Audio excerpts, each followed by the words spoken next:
Hello, everyone. Welcome to the newest episode of the Theater Enthusiast podcast. As always, my name's Allison. I'm your host. I'm drinking out of my Hot Priest mug, which says Neil on the back. I don't think our guest saw it.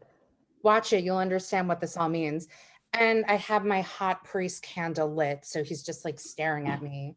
And it's the best thing that's ever happened. And I just realized I had to get my applause app ready. So talk amongst yourself, kids. Da, da, da. Anyway, so I'm very excited about today's guest. I'll do it. He and I met when we went to college together, and I've always adored her. Ladies and gentlemen, please welcome Koko Marshall. Wait, hold on. There it is. Oh, yay. Hello. Oh my God, it's still going. All right, they stopped. Hello, Koko. Hi. You know, I'm not gonna lie, every time I hear Koko, I always think of like You Go Gun Koko from like Mean Girls. That's even though right. you spell it K-O and he's C-O-C-O. Yeah. Yeah, but The how are you? the It's normal so good spelling. seeing you. I am so wonderful. I'm sitting here in the sun, feeling great. Yeah, out in California while I'm here in my studio apartment. You see, now you get to see what my Sweet New apartment York. looks like behind I me. know. I bought those shirts yesterday from H&M on sale. Nice. I heard Zara's having their annual sale, by the way. Oh yeah, I went there the other day. Didn't find anything I liked in my size.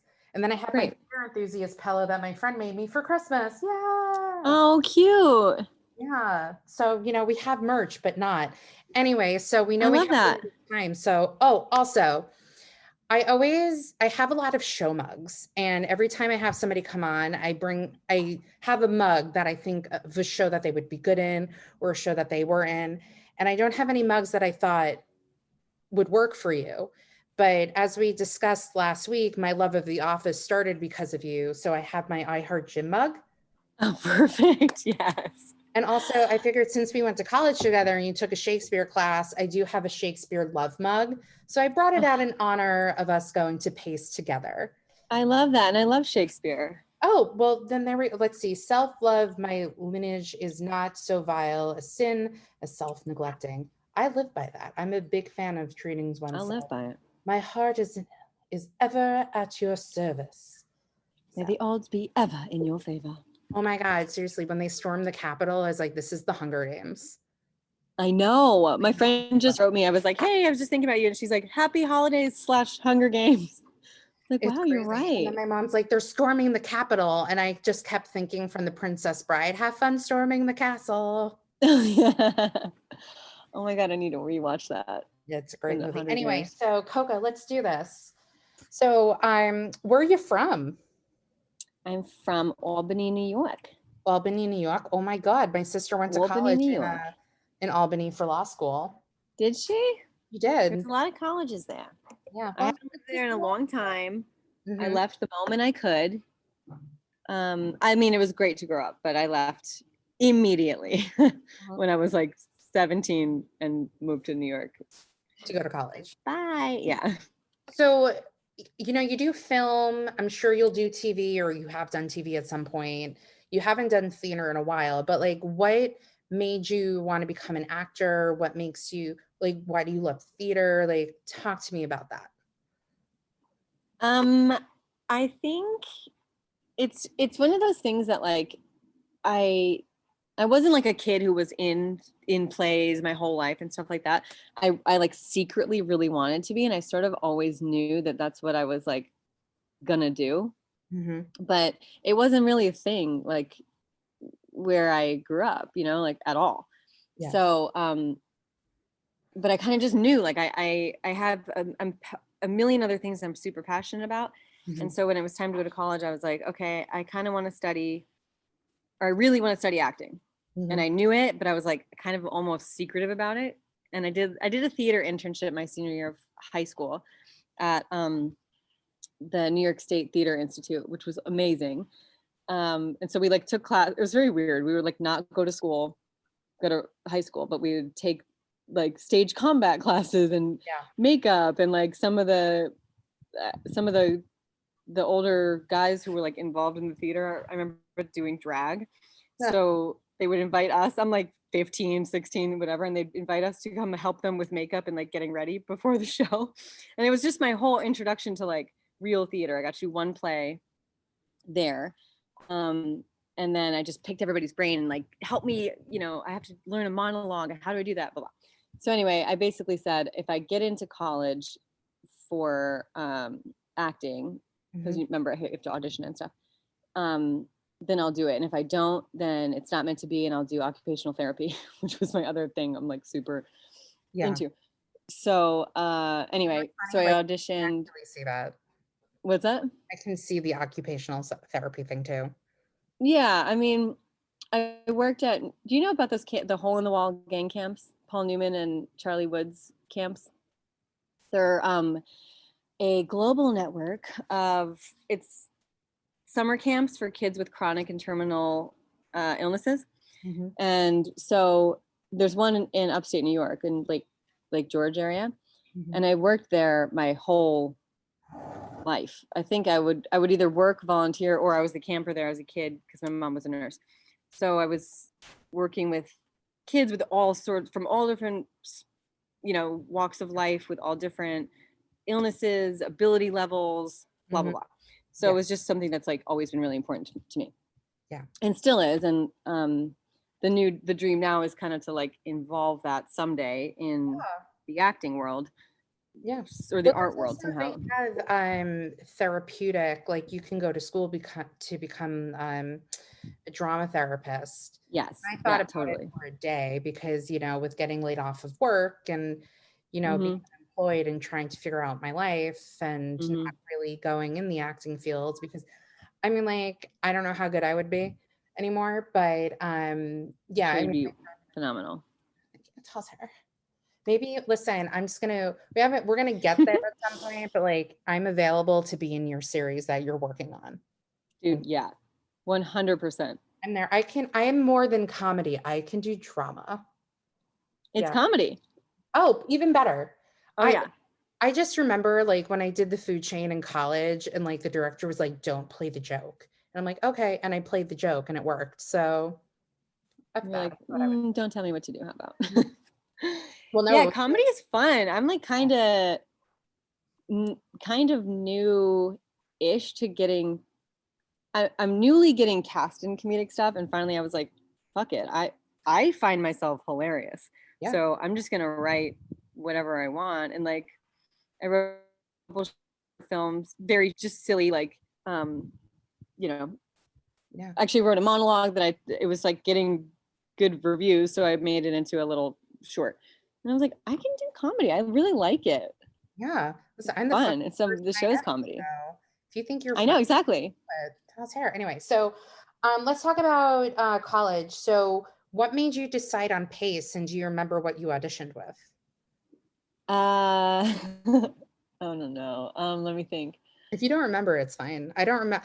I honestly used to. Oh, I do know actually. Oh, what is it? Wait. Oh. I might know, and it might be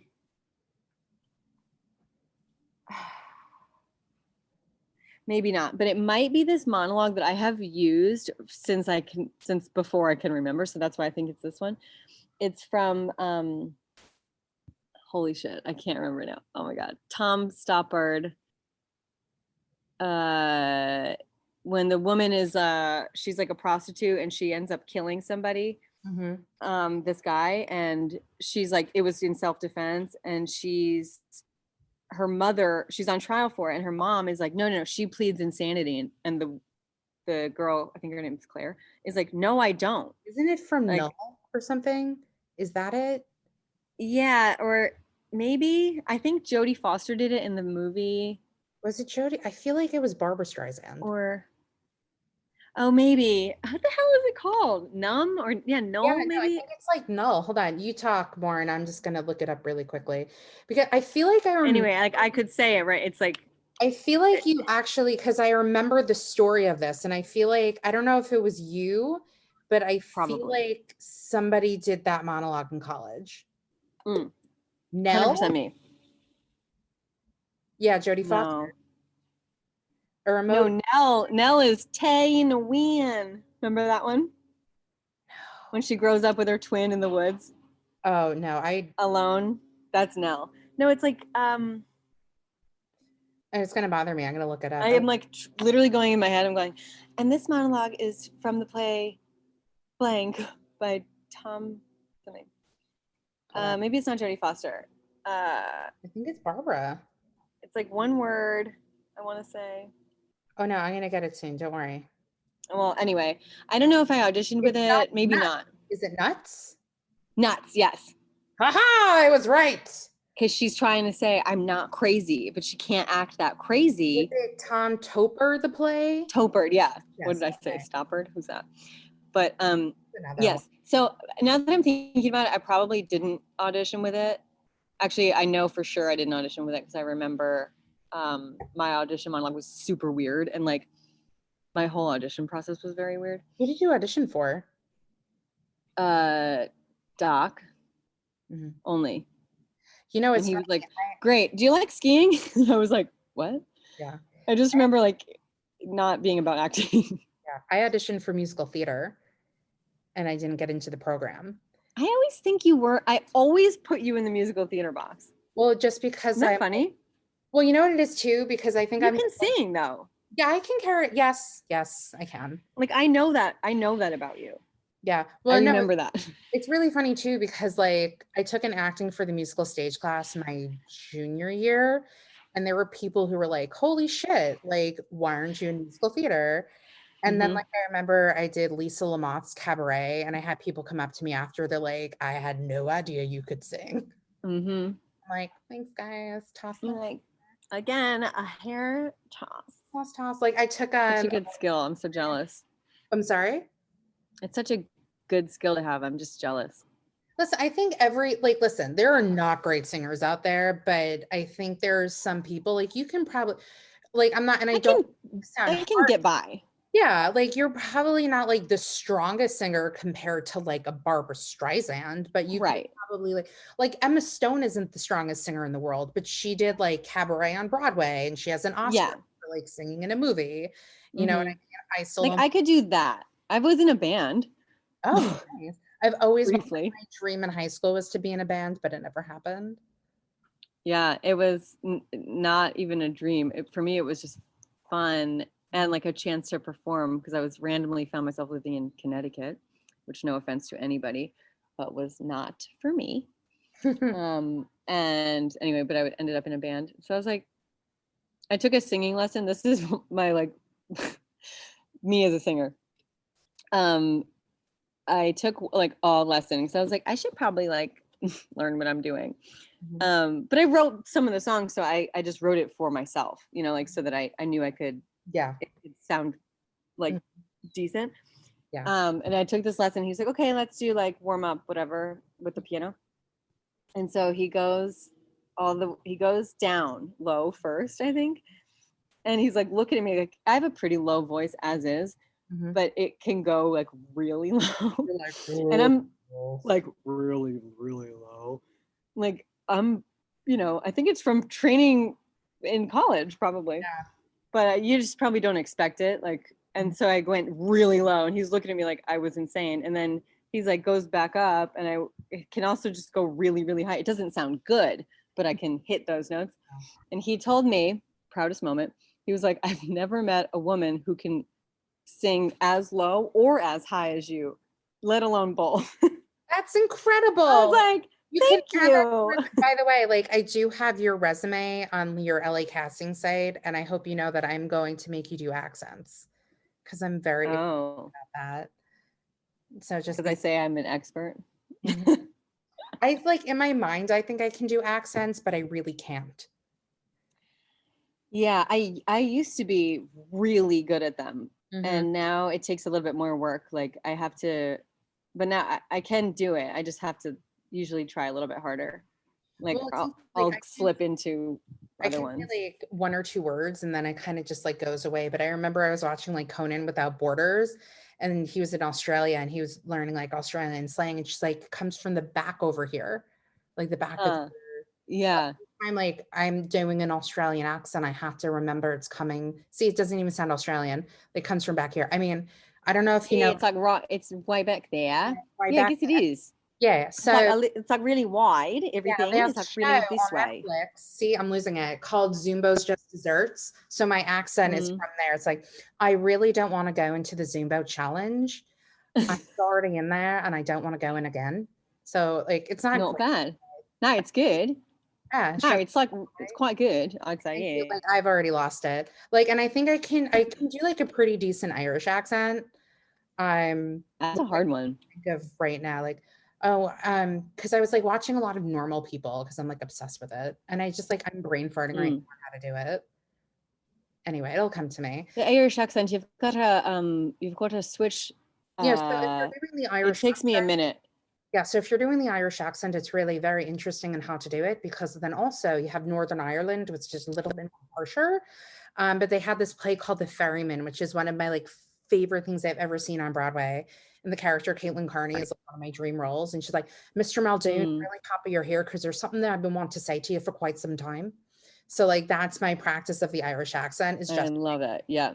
that play one day, which will probably never Hmm. happen. But like my Mr. Muldoon, I'm really happy you're here because there's something I've been wanting to say to you or something like that. That's like my Irish. Yes, it sounds good. Thank you. That's when I have to like choose. There's a few. I have to find a line or like one line that I can practice that has like all the changes in it, and then I can usually slip in. And then there's also like the different dialects. So like Northern I Ireland's know. a little bit like harsher, and then like they have the Derry accent, which is like I don't even know. And then, We can't even understand it. Like yeah, Scottish, you can't understand anything. it's Like, like, oh, all right, like I don't want to talk like that. Like it's like the Adele, like, and then there's like yeah, yeah. their accents, and then America, it's like, yeah, we have an American accent, but you have like Southern, then you have like Southern Oh, Belle, yeah. and then Yeah, you have like Minnesota and Wisconsin up there. the Long Island accent, which I did in college. So, Hmm. my name is You've Natalie, got Long Island, you've got Staten Island accent if you yeah, really want to get into it. which also sounds Brooklyn, like very Jersey. different. Yeah, it's At such a Jersey. smorgasbord. I know we have a million up there. I know. Anyway, let's continue on. So, we talked about it beforehand, and we don't really have to like go much into it because like anybody who's listened to the podcast, especially when it was like Khalil and I, we just bitched about our like high school and college experiences for like hours. So, what was your experience like at Pace? And this, I always do this disclaimer. This is your personal experience. It has nothing to do with like what the program is like for other people. Like, Hmm. but what was your singular sensation experience? Um, Me. No, I'm just joking. what? Say it again. I feel like other Other than than you, me. that was it for Oh, me. next question. What? I mean, to sort of like you said, I was kind of like all over the place. Like Like you it, kind the of big, weren't, I kind of, and I've said this to you before, and I haven't said on the podcast, but like when looking back on like the people who were like in the program, like I can't like I never saw you there, So like yeah, yeah, you were in the program, but like you weren't really like involved that much in it. And that's not like not saying that's a bad thing, but yeah. Like I was yeah. doing 8,000 other things and like had. I remember in the beginning, I think it was because I got really close with my roommate, Hmm. Wendy Long, Hmm. love of my life. But we got really close, and then we started hanging out with, like we just made all these other friends. So like and then I remember at one point thinking it was a good idea to keep my friends one thing, and then like the theater Hmm. another thing, because I was like, otherwise I'm so obsessed with it that like otherwise Yeah. I'll just be so obsessed, like I'll never ever, Yeah. do anything else. And I live in this city that I love so much and blah blah. But as soon as I moved, weirdly, when I moved out of the dorms and like moved to Brooklyn, Hmm. then I remember like junior and senior year, I want to say, maybe even sophomore. No, sophomore year I was a train wreck. I was just like a little wild animal. Uh, I had, I was all over the place, like partied so much. I think I like partied myself out, which I'm happy because I really don't party anymore, like at all. Oh, I've never even Uh, partied. People are like, I feel like oh my everybody God. no, I feel like everybody knew me as like the person who always went to see a show. And I still feel like that's Mm, the case in my life because I just remember like freshman year, this like person who was in like musical theater who I ended up becoming very good friends with, but then she like left Pace. Like she came up to me, she's like, I want to see a show with you. I'm like, okay, Yeah. great. Like, I know so you're so good at that. I'm like, I'm assuming everybody, like, I just have a very big theater, not like my bat mitzvah was Broadway themed. So like, I know and I love that. Like, and I love people like theater. Sorry. Oh my God, I just got offered a role right now. oh my God, that's so amazing. Exclusive. That's so fun. Oh my God, you're the first person to know. Oh my God, congratulations. Oh, Caitlin, just don't. yay. Oh my God, I'm so sorry. I said your name. Don't like when Don't be you're sorry. bored, just thank me in your speech. That's it. I will. Oh, that's so fun. Anyway. So like sophomore and junior year, or yeah, maybe junior and senior year. I mean, sophomore year, I was a party animal. I was completely out of control. Mhm. I mean, I literally barely, and I took some of my favorite classes that year. What I remember is like I was pissed at myself when the year was over. Like, remember Voice and Movement with Anjali Vashi? Cannot believe I just remembered that name, but I'm right? Yeah. That's not right. And I used to pass out because remember she'd make you stand for like an hour, and she'd go soft eyes, and I'd be like, for some reason that always made me feel really sick. Like picturing soft eyes, I was like, ew, and I would have to like crawl out of the room to not pass out cold. Yeah. And probably because 90% of the time it was like Friday at 9 a.m. And Thursday was a big party night, and so I'd be up all night long. Yeah. And my friends were just nuts. And then as time went on, then I really became like in love. I realized like how much I loved the theater, the other, kids in our class. And like I feel like even with you, I always like really liked you. And then I felt like we got closer like senior year, I want to say. Yeah.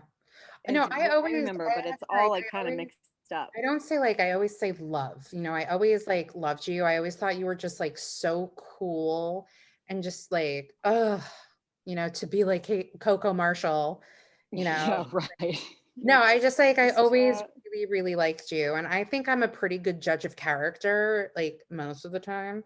Right. But I always really, really I really liked you. And, it's funny because like, if anybody ever asked, like, what were your, like, two of my favorite scenes I ever did in college was actually, and I think I told you this last week, was like with you, is when we did that proof with that like guy, Dan, who doesn't exist in our world.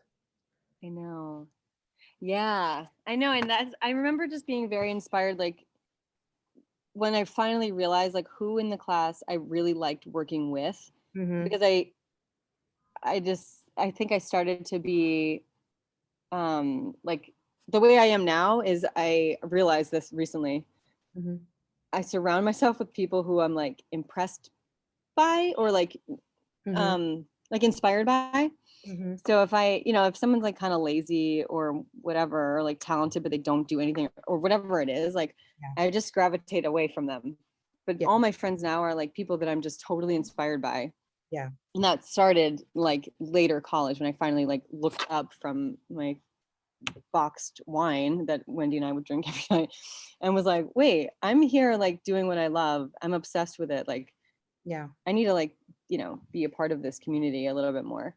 And then I remember just being so happy, like when we embraced it and like, and it was Pace was weird. Like, I definitely think, I don't know, it was weird back then. Like there was definitely a lot of classes where I learned a ton and a lot where I was like, what are we doing? Yeah. Like, remember, and I don't want to talk shit, so I won't say any names, but we took like our one class senior year that was film. It was like TV and film acting or something. Remember this? So same class. I liked the class, learned nothing. Yeah. I don't remember if I think so. I just remember I didn't really remember the class. Remember we just did soap opera scenes? Yeah. Oh my God, I was horrible at them. No, I just remember like my final scene project was with Shayna, and we did scenes from Romeo and Michelle's high school reunion. That's my favorite movie in the whole world, and I just rewatched it 3 days ago. Oh my! I was just how funny. You know that like people said my doppelganger is Janine Garofalo in that movie. Oh my gosh. You would kill that role. Oh, 100%. Oh my God. I think She's that's a so funny. That you should rewatch it. Like it oh. holds up Oh, no, no, like, fully. I fucking love that movie. Like when it was first out, like I sometimes think about like when I'm watching Pretty Woman, how like they were watching Pretty Woman and she just gets like really Hmm. excited and she's like, I I'm know. so happy they finally let her shop. And they finally let her shop. So No, I good. just remember like Oh, I don't mean Ramon. to like toot my horn, but like I just remember there were like certain scenes and like certain things I was a part of in college where people were like, that was fucking great. And it was like, yeah, because Yep. I like we do good quality work. Like I'm Yeah. not a bad performer most of No, the time. you're fantastic. And that's what I remember, like discovering who weeding through and being like, actually, Mhm. there is some people who don't give a shit and you could tell. But there was some of us who like really loved it and really cared a lot and like Yeah. took care in our work. Well, there's also like the thing is too is that sometimes people, my fault, weren't given the opportunity to do a lot of work. Um, Hmm. so I mean, I guess like on a subconscious level, that was the reason to like do really well. But like I had like really shitty stuff for senior showcase also. And I was left with a really bad partner because like nobody wanted to do a scene with me for whatever reason. Um, but Oh, the showcase. yeah. So my showcase experience was kind of like the same. We just didn't know what the fuck. No one told us what was going on. Yeah. And so And the I guy they ended up hired getting was not great.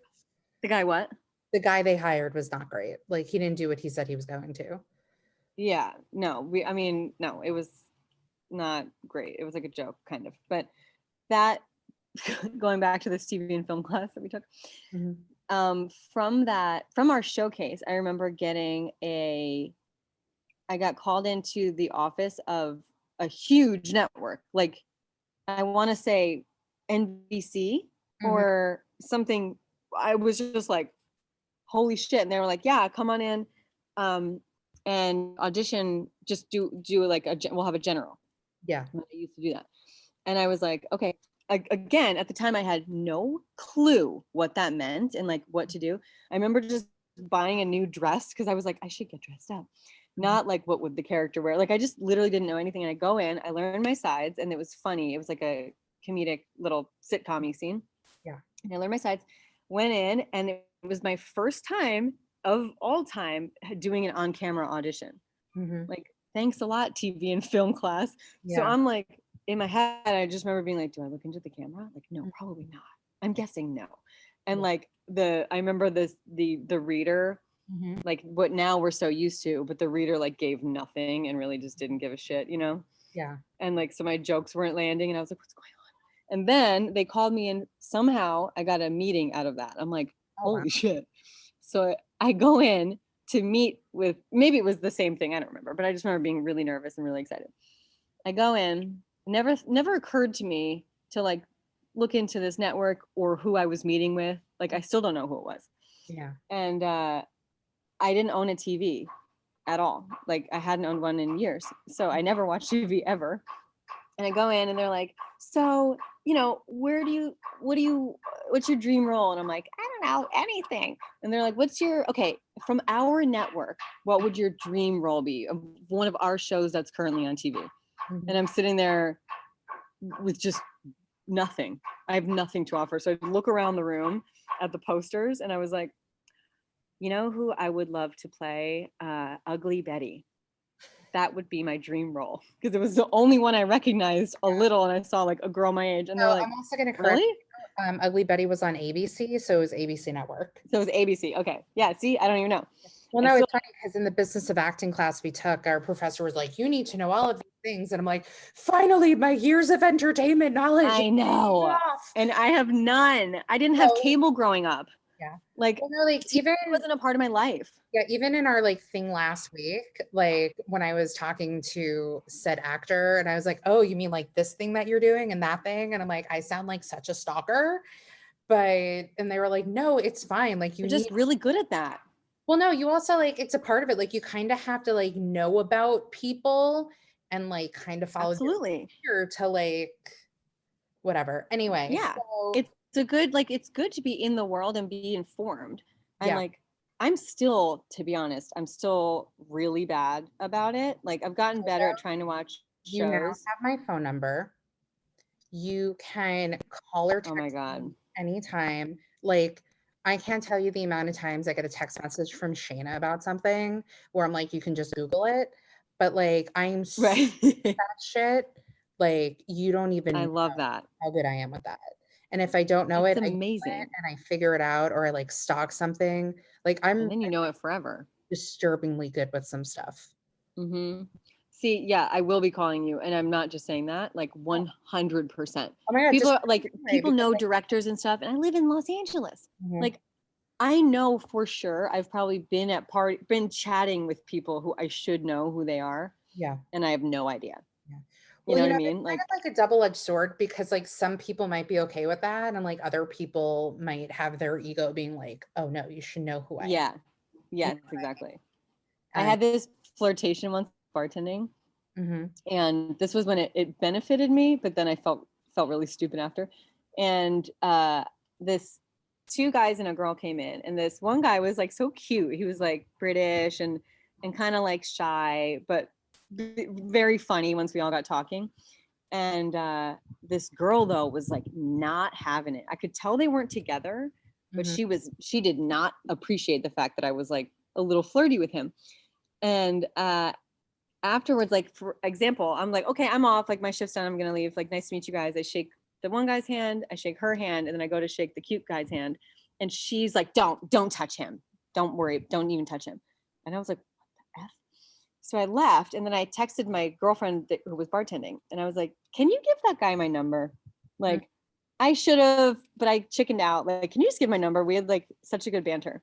mhm. And she sends me a picture of Ben Hardy.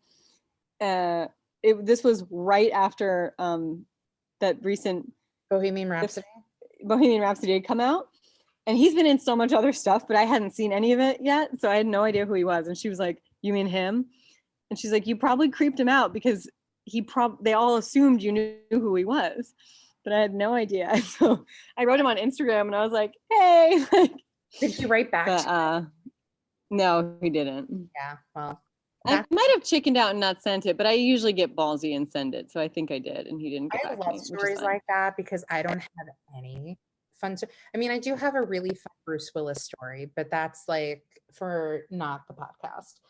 Okay, so Pace is over.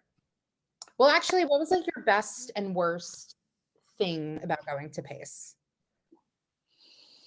um, Again, the best other I than meeting me. yeah, exactly. The best thing, I mean, I would just say some of the work I got to do. Like Bash was my favorite play I've ever gotten to perform in. Mhm. Um, and that's sort of what roped me back in, because that was right when I came back from studying abroad. I will admit I And did not see you in that because my very good friend Jack Hay was your understudy, so I saw Jackie in it. oh, really? Oh, I don't even remember that. It was so good though. It's such a good play. You were in the insane asylum, right? That was Yeah, your yeah. yeah. And then I had some other fun ones, but I don't know. I would just say like the some of the work we got to do, and just like going through that and meeting everybody, that Mhm. just these great people. And the worst part was probably um some of the bullshit, like not learning how to do a self-tape audition, or not learning how to do an on-camera audition, and like some pretty basic stuff. And like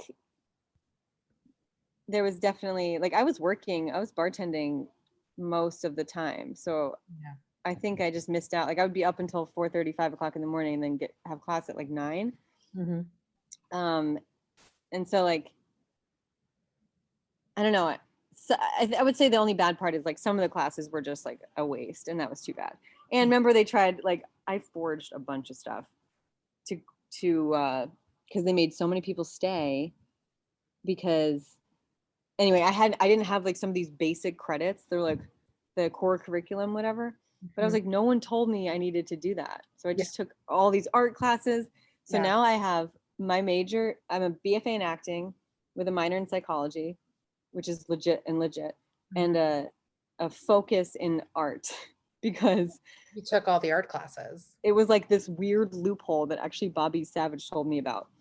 Well, you know what happened with me? So I, growing up, had a learning disability, but they never categorized it, which is weird. So it's very hard for me to learn a language. So in college, I took Huh. language exempt, and I love history. I took a shit ton of history classes in college, and I even took history classes in place of my language classes I had to do. And it turned out they're like, you have so many history credits, you could have a minor in history. I'm like, yeah, how much money is that going to cost me? So I didn't declare a minor. And somebody's like, no, you don't have to pay to like have a minor. And Oh. I didn't know that. So Oh, that's like I have adorable. a non-existent minor in history. I call it like an Mm-hmm. invisible minor in history. Yeah. I really like history, and you know, like I love the history of the Tudors and like medieval history and Renaissance history, Elizabethan England. Mm-hmm. Like that's such my jam. And like when I went to You England, should write. I I don't think I'm a good writer, but I did. So I was walking through the Met the other day, and when I was in high school, I took a creative writing class, and we had a and I came up with this whole story just based on a painting of Edward Hopper. And I was like, that would be something Mm. like really cool to do. So like there was an Edward Hopper painting that I made Yeah. a 2 sentence poem about.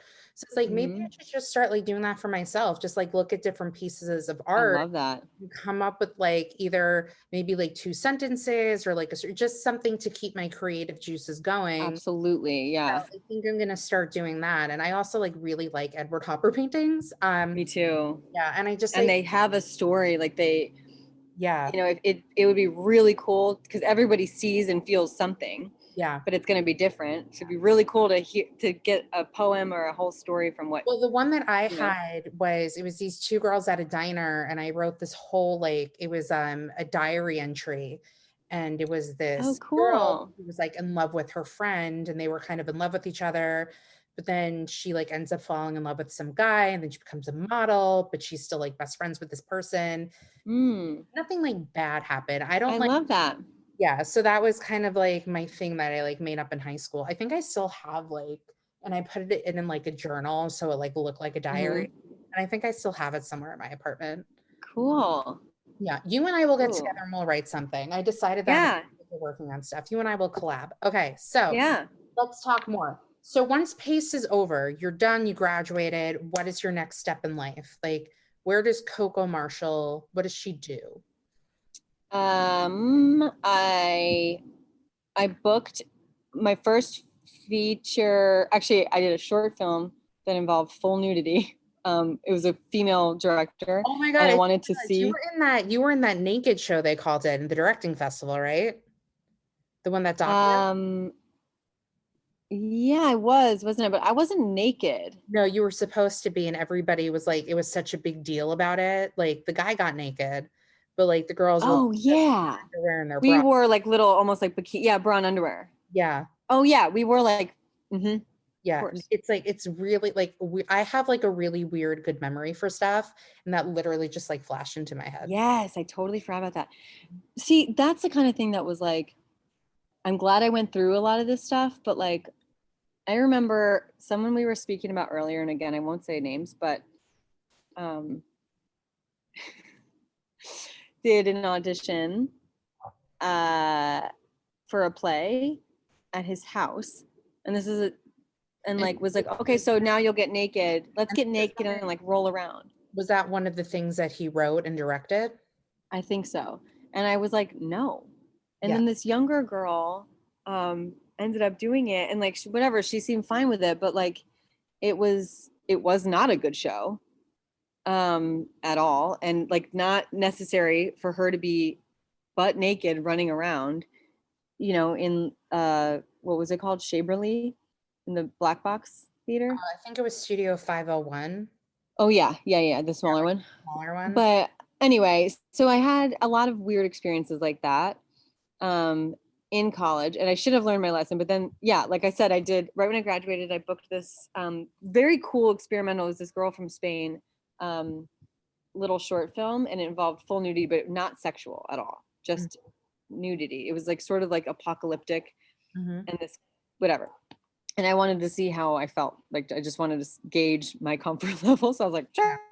Mm-hmm. And so I did it and it was fine, whatever. Like, it was a weird film that I would never use for anything. But then like, I wouldn't huh? want to do it because, like, well, first off, nobody wants to see that.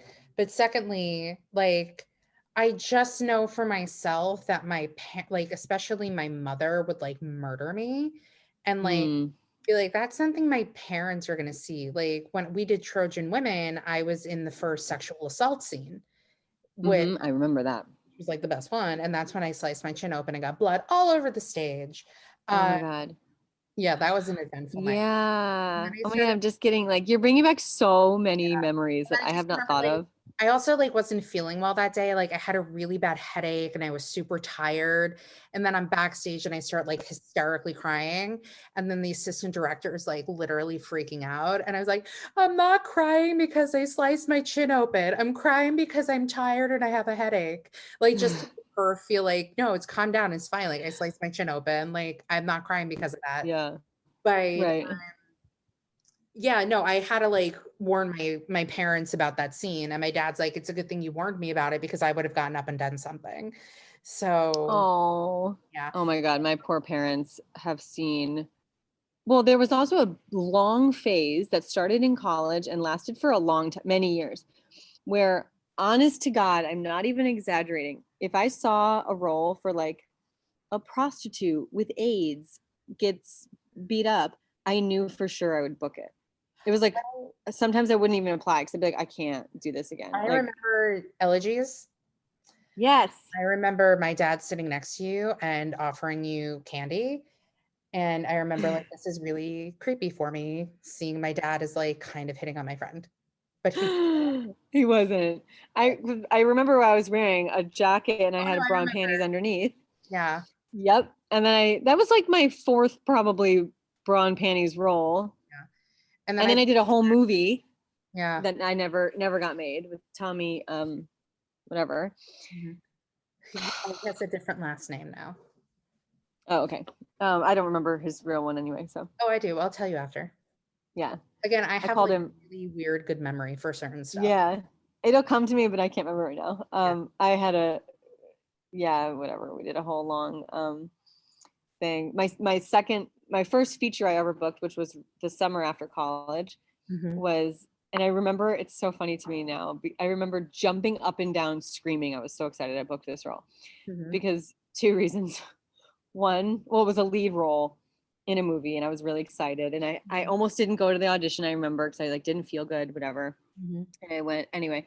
And it paid like $1,000 or something Mhm. for a month in the Poconos. And in my dumb out to lunch brain, I thought the Poconos was like an island.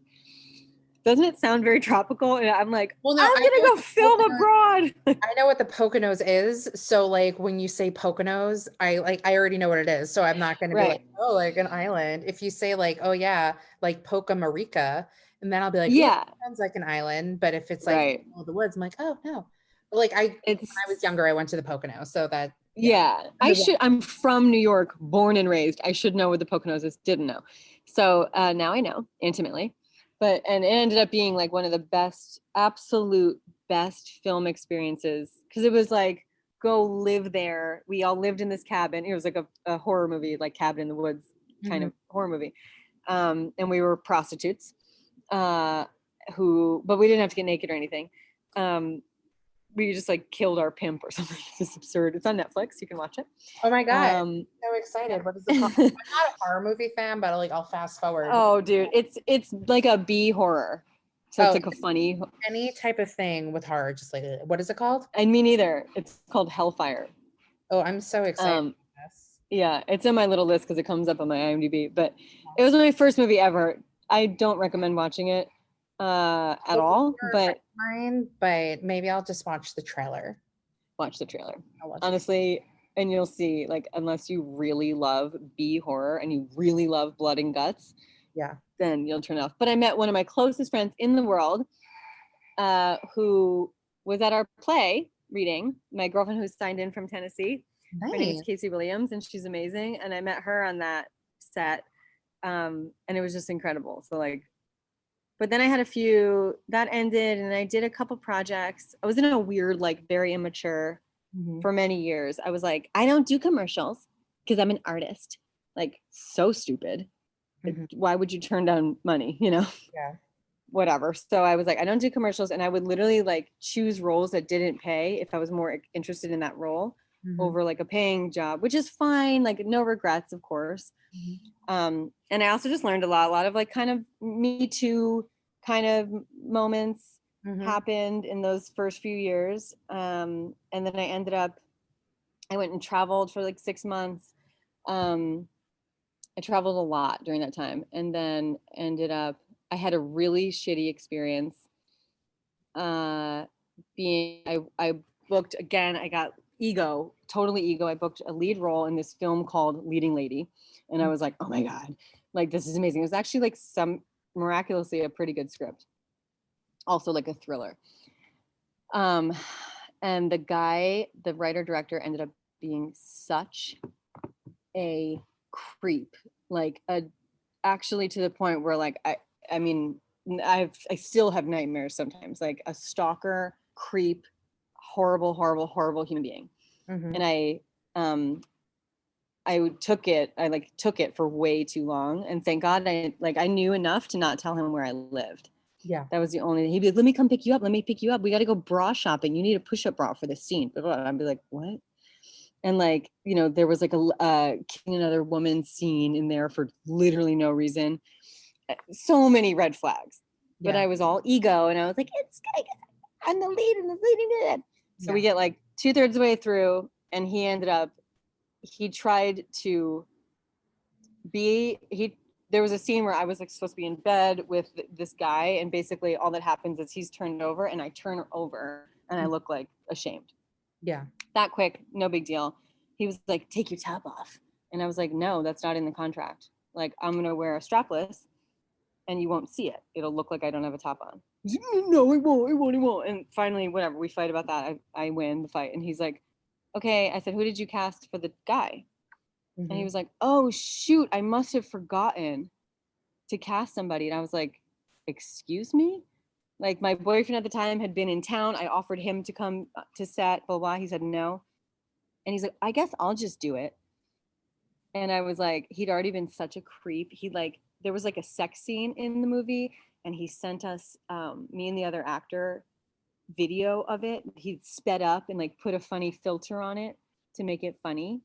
And we were like, dude, like, that guy like ripped him a new one. And then he got in the bed for 1 second. I was like, you know what? I'm out. Like, I'm not doing this anymore. I took it, and it was like my first like badass moment of being, and the entire crew hated him at this point.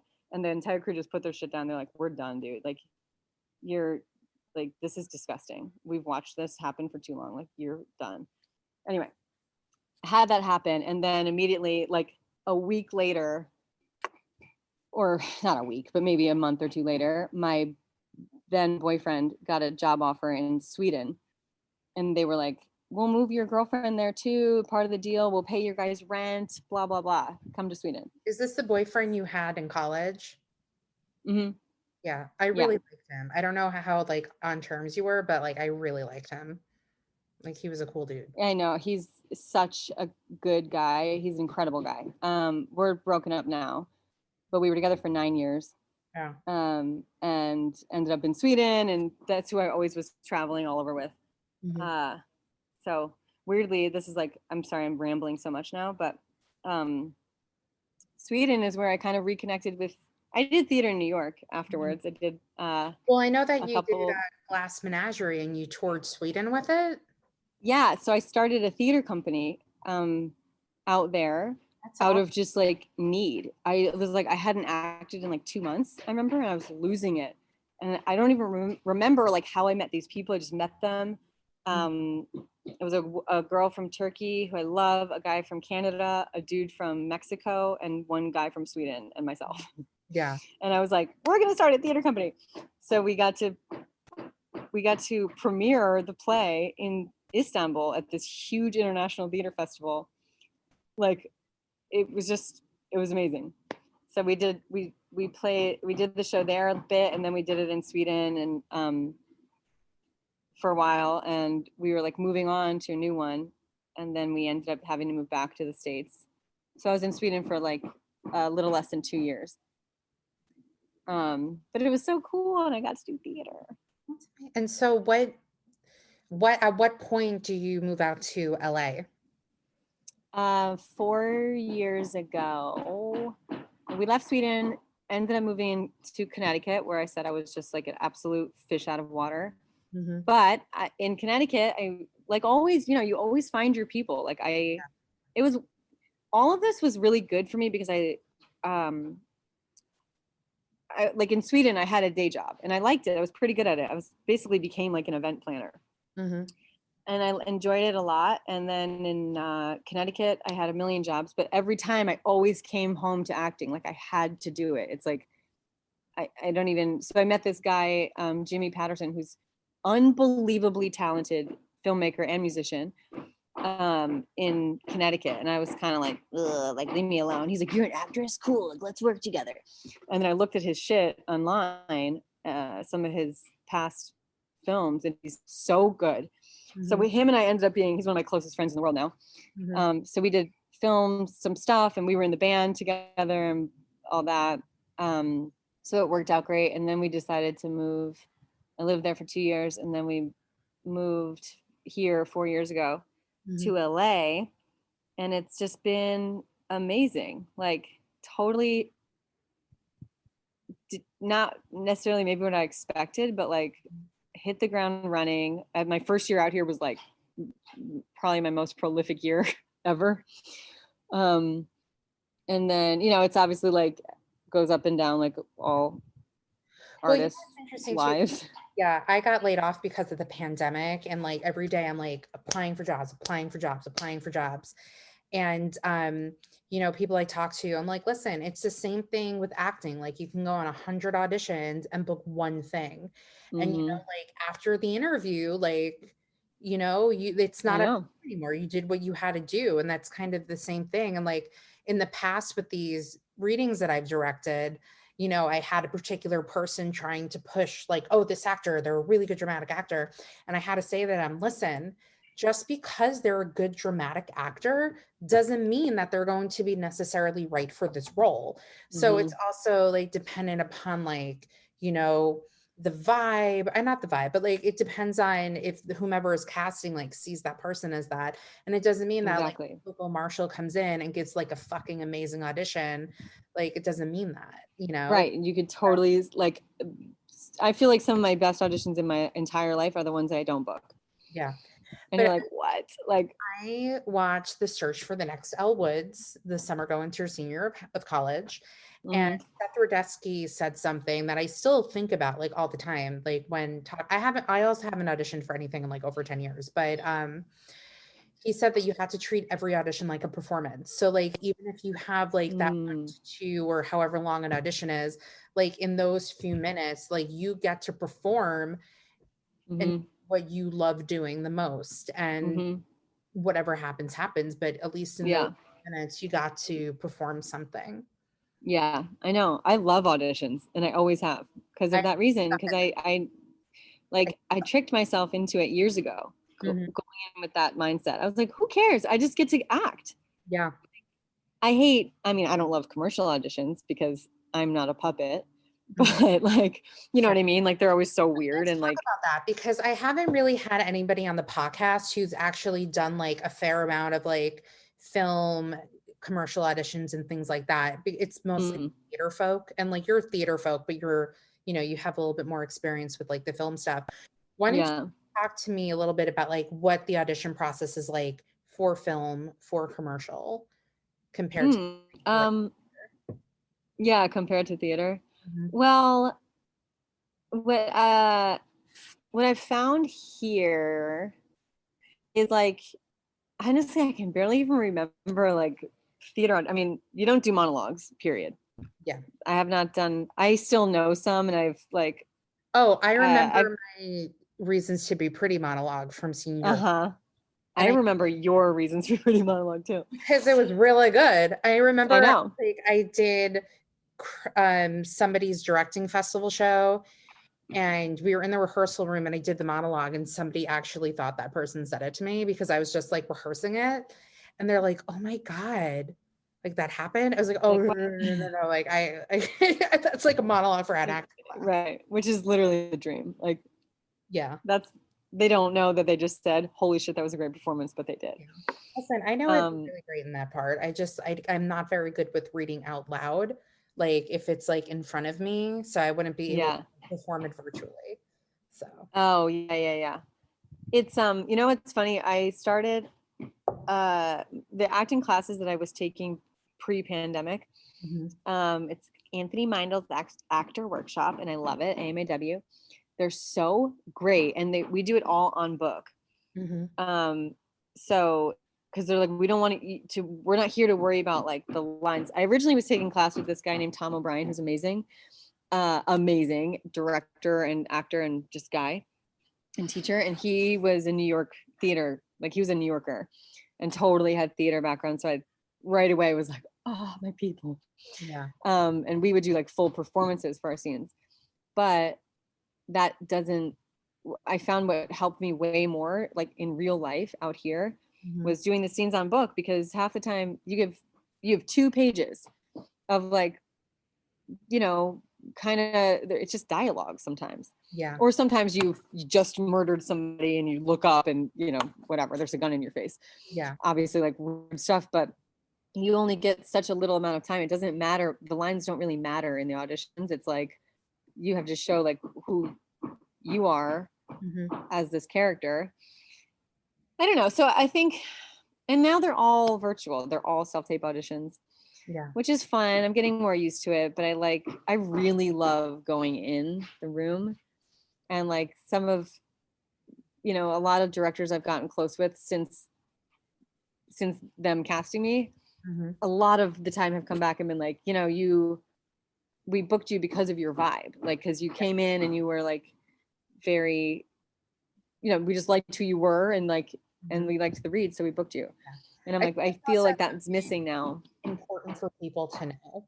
Like, don't be an asshole. Like, and I know I was watching. Just don't be anything inauthentic. Like, yeah. Or just like, don't be an asshole. Like, I don't want to get into more detail about it on the podcast because of like experiences that I've had with certain things. But like, like, just don't be an asshole. Like, everybody's there to like make something good. Like, there's no need to be an a-hole,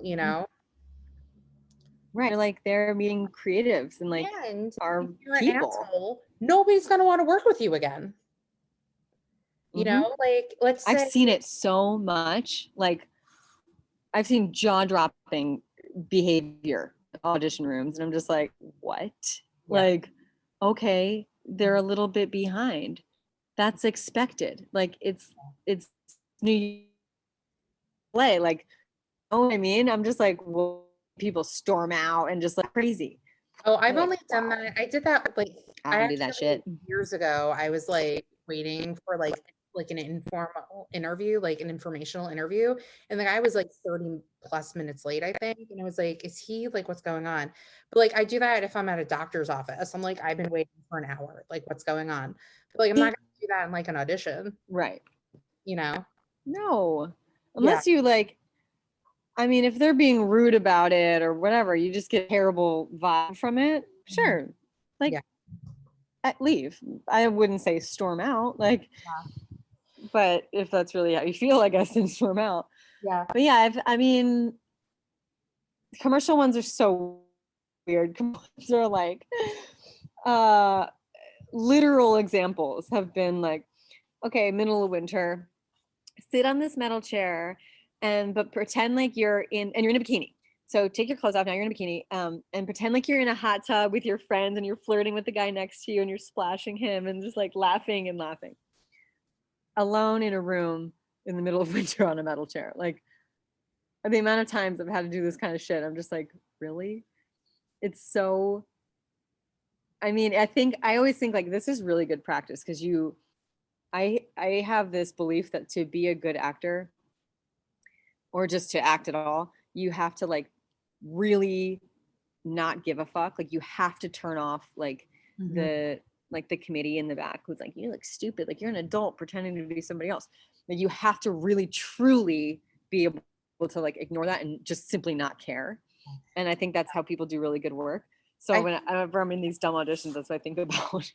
Well, like I always say to myself, like, because I like have these fantasies in my head that like I'll end up on stage one day and I'll do something, and I'm like, you know, at the end of the day, you just kind of have to say fuck it, and you just do it. Exactly. You just go fuck That's it. I think Like go up yeah, on fuck it.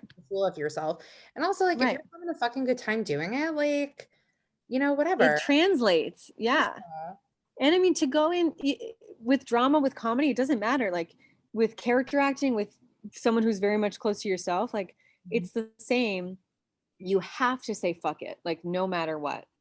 And like that's, you know, if you're going to pretend that your whole family just burned in a fire, if you forget to say, you know what, fuck it, and you start thinking like how stupid you might look pretending, you know what I mean? Like it just, you're going to spiral out of control. Like I think that's when you're acting. The whole point is like not to overthink it. Yeah. Yeah. And like live it, like allow yourself. It's like giving yourself full permission. Like what's that guy's name? Jonathan from Queer Eye. Oh, Jonathan Vaness. And they're always like, who gave her permission? Oh my Like, God. Like, I think that all the time. I think like him and I are the same person because he has like the same hand gestures that I do. Yeah, he does. Yeah. And I'm like, hi. And also like when Kristen Wiig had her voices that she did on SNL, like, hoo-hoo. And like, I remember we were at like TJ's once and somebody's like, you have like Kristen Wiig's voices or sounds. I'm like, those are mine. Like, how dare you? How dare you? Yeah. So what do you hope for your career and yourself and everything? I feel like this is an interview question, like for the future. Like aside from like me just deciding that you and I are going to work on something together, I don't know what that is yet. I'm totally down for it. Like me too. I don't think I'm a strong writer, but like I have I've had an idea in my head for quite some time about something, but I'll tell you like once the podcast is over. Yeah. Yeah, I'm here for it. Yeah. Seriously. I see my show is going to get picked up by Comedy Central. So my show is called Classy. I'm co-writing it with my best friend, Ali Cervantes. And, but anyway, we have really seriously worked our asses off and like are just doing everything possible to like, I actually really do think it'll get picked up somewhere. Like I almost feel like weird to say that. I've never worked on like film or TV or anything, but like I am more than happy to like just observe for a day or just be like an extra in the background or just like have one line. Yeah. Like, oh my God, I would love that. I've also like never been to California before either. That's another story for another time. Really? Yeah. I was supposed to go out for someone's wedding and like that wedding didn't happen, but they still got married. Like it's another story for another time. But like I really do want to go to California because I do have like, well, you and like other friends now because we did. So well, Giacomo was in my last production. Like that's what I'm all about. Like, just do like, that's part of why I started. I was like, I just want to produce my own stuff because I want to cast my friends. And like, I know so many great filmmakers. Like I have a whole network of everybody I'm friends with is like a DP or sound or whatever, you know? So, anyway, so I just want to be a series regular on a couple of shows. And I want to be shooting features on my off months and traveling around for filming and doing a play in New York. I would like it to be the play that we just did with you directing. Listen, that I'm manifesting that, dude. Me too. Listen, that playwright was very, very happy with that reading. And we'll talk more about that. We can do this. I hope so. I would like it to be off Broadway or on Broadway. I've never done Broadway. That's not a Broadway show, but I've never done off Broadway then. Or no, I've done off. I've never been on off. The summer going to our senior year of college, I interned at the 13th Street Repertory Theater. That was a mess. But so like I did like their 2 kid shows and I did like their play festival and like one show, and then I had a thing with the guy in Oh, it. cute. It was weird. He auditioned for How I Learned to Drive senior year of college, and I just remember writing like, "Don't touch her, don't touch her." He touched her. Mm. Really awkward He touched her. audition. But okay, so we have that. We're like winding down a little bit. Like, what would you say? Well, we already talked about that, so we don't have to get into it more. So let's play some. I want to play like 2 games with you. Well, like 1 game with you, and then I'm gonna ask you inside the actor studio questions because that's what I do. Cool. So Koko yeah, I have like my phone's blowing up, but I'm fine. I have like 10 minutes. All right, cool. We're gonna do this really quickly. Or 8. So on your I gotta do these weird auditions. thing, you have dialects. So I really want to hear you do some. I'm gonna go in order, and if you can't do it, just be like, eh. Okay. Okay, ready? Australian. Okay. Yeah, I can always do a bit of Australian. I work with a lot of Aussies out here, and they're like everywhere. So I practice it quite a lot. But it's not perfect, but it's getting there. One. We're gonna go British.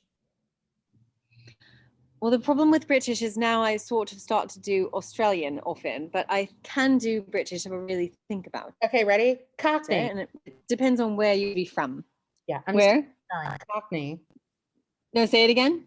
Cockney. Oh yeah, Cockney. That's a bit harder. Wait, I'm not doing it right. Can I have some more, please?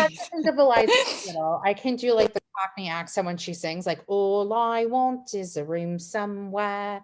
Yeah, all I want is a room somewhere. All right, I'm just around. What about your Italian? For some reason, that's a little bit more hard.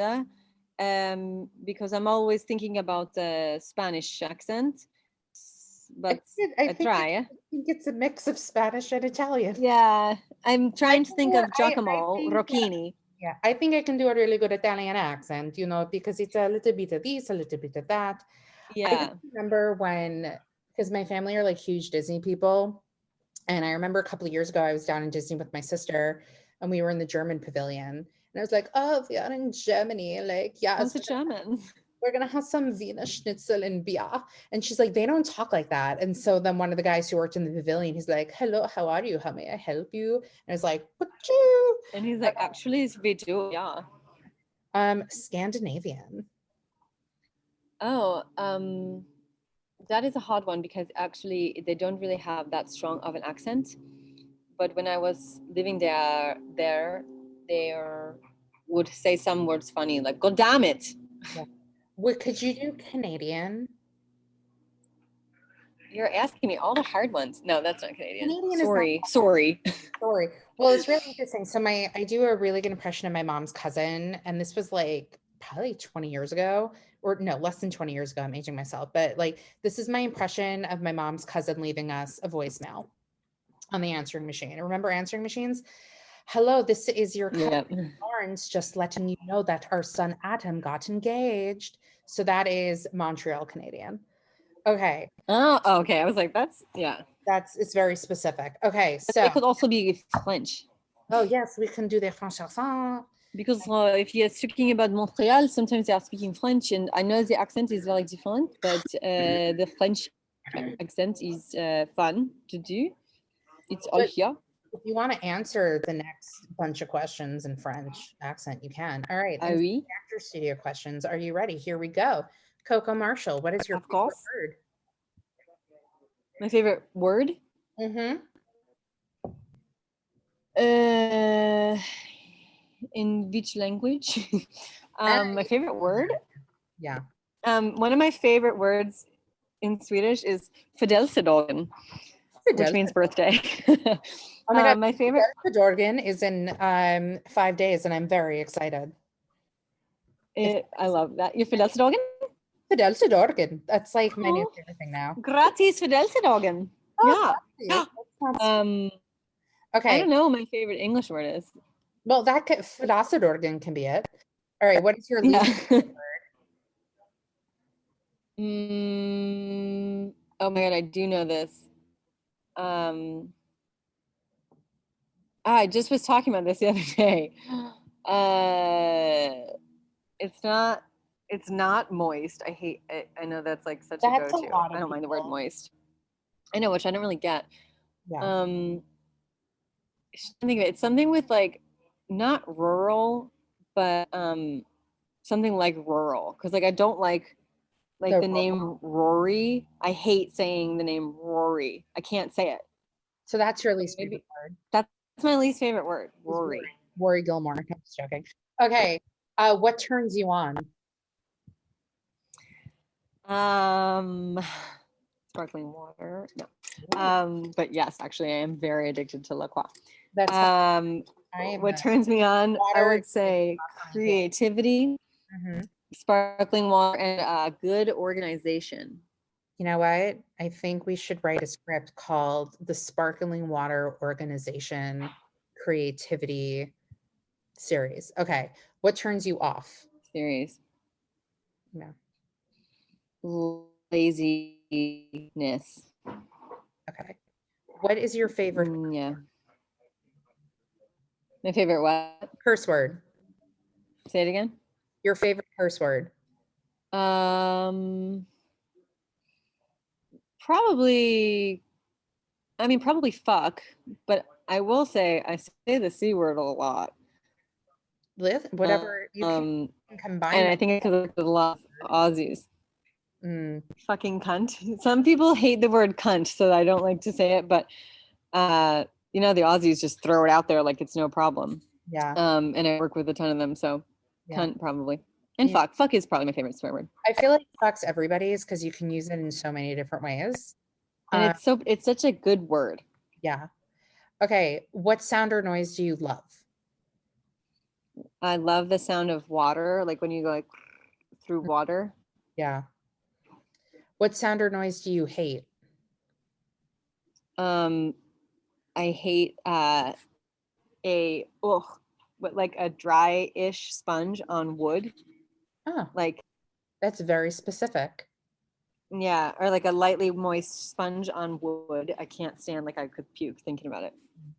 What profession other than yours would you like to attempt? Well, I think you said occupational therapist earlier. Yeah, that would be a good one.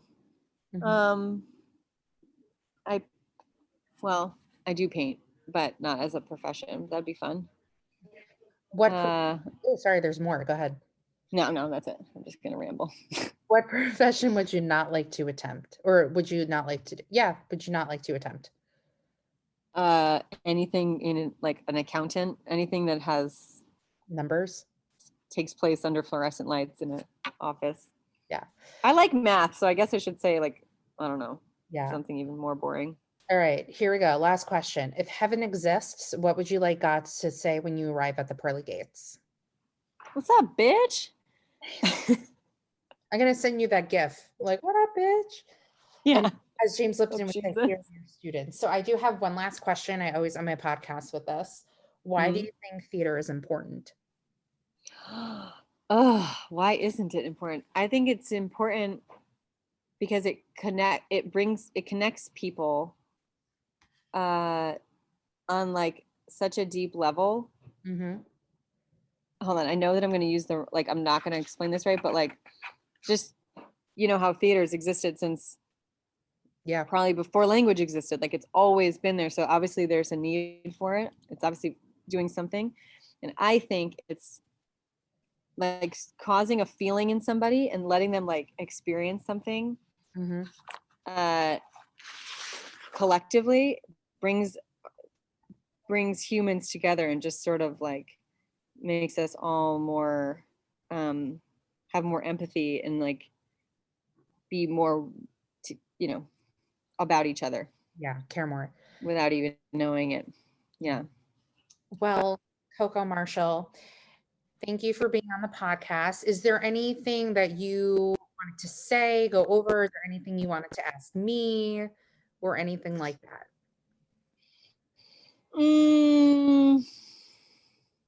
Many things. I'm excited for the project we're going to write together. I'm loving that you're doing this podcast. I'm so impressed and I'm so stoked about it. Thank you. I know about it. So literally whatever we talked about just goes up and there's no music. So I'm shocked that it's even like up anywhere. Well, whatever. Who cares? I mean, badass people are like obsessed with you and me. So they're going to love it. No, I don't know. I'm excited to hear more about like I would like to hear what happened from college on with when we have more time. Yeah. Literally. So I guess I have I'll tell you right like now. a million questions thing like right now. Working. Like that's what I've been doing. Shoot, you just froze. I'll tell you right now, and then you froze.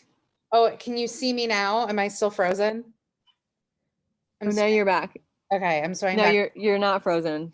I have like fabulous like frozen faces when I'm on Zoom. So it's usually like me too always. It's like yeah. I'm always like, do I really look like that? Like I don't have any friends. Like I didn't even put on makeup today. I'm like, I'm hanging out with Koko. I don't have to look pretty. It's fine. I look beautiful anyway. We're hanging out. Yeah. You look gorgeous. All right. I love that little headband. Thank you. Thank you. When like I showered the day before. Okay. I'm gonna end my podcast now. You don't have to leave the Zoom. I'm just hitting stop of the recording of the podcast. Okay. Okay. Well, thank you. Bye.